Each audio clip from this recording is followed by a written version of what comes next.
after spending time reviewing lots of weird and wonderful lesser-known games, which I will definitely continue as I have plenty of bonkers games to share with you, I have come up with an idea. We interrupt our program to bring you this important message.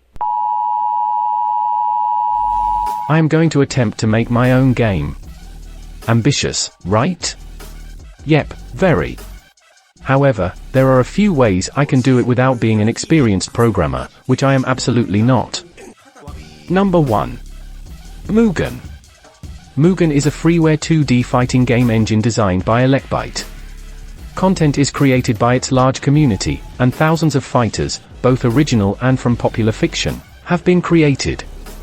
It allows you to make a Street Fighter-style game with your own or other creators' characters, backgrounds, and screen packs. The meaning of Mugen, in Japanese, is unlimited, or infinite, and it is certainly fully customizable.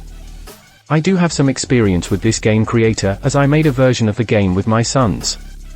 I made a title screen, some backgrounds and menus, then downloaded lots of amazing content that is posted on Mugen Archive to share.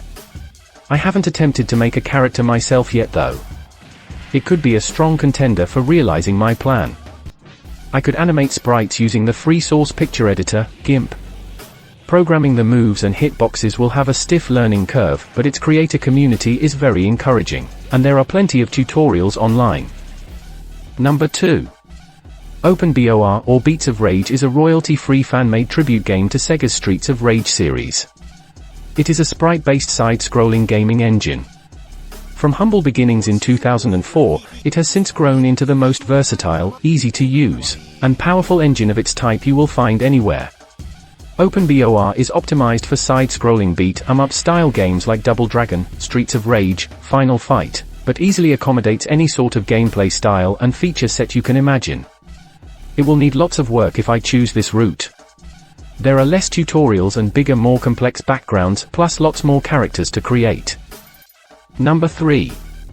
Game Maker Studio, originally Animo, Game Maker, until 2011, and Game Maker Studio thereafter, is a series of cross-platform game engines created by Mark Overmars in 1999, and developed by Yo-Yo Games since 2007.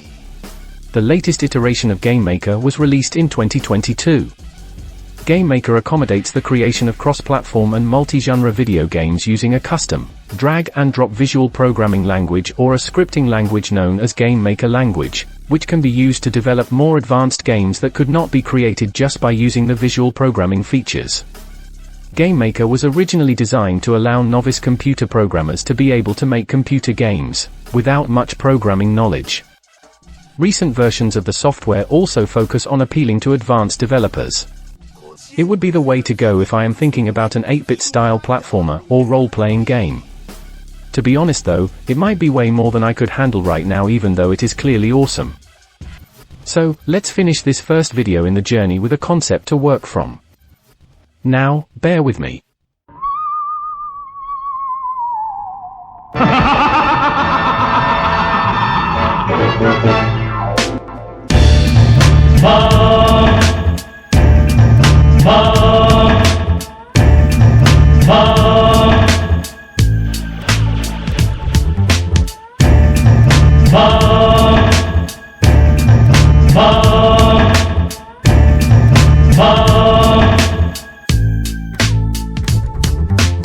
Gonbato, literally translated Golden Bat, known as Phantoman or Phantomas in various countries outside Japan, is a Japanese superhero and is considered by some to be the world's first superhero, and is a precursor to later superhero characters, such as the Japanese Kamishibai character Prince of Gamma, debuting in the early 1930s, and the American comic book character Superman, debuting in 1938, and Batman, debuting 1939.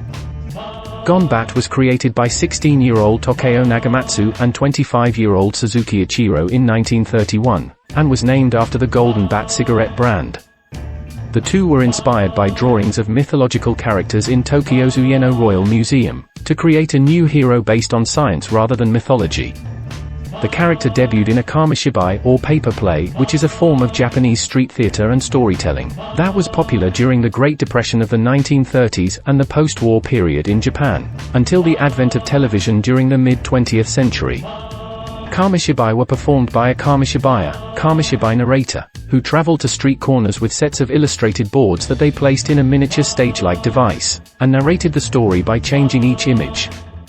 The character was popular enough to survive the decline of Kamishibai following World War II, and was eventually adapted into manga, including one by Osamu Tezuka, anime, and 2 movies.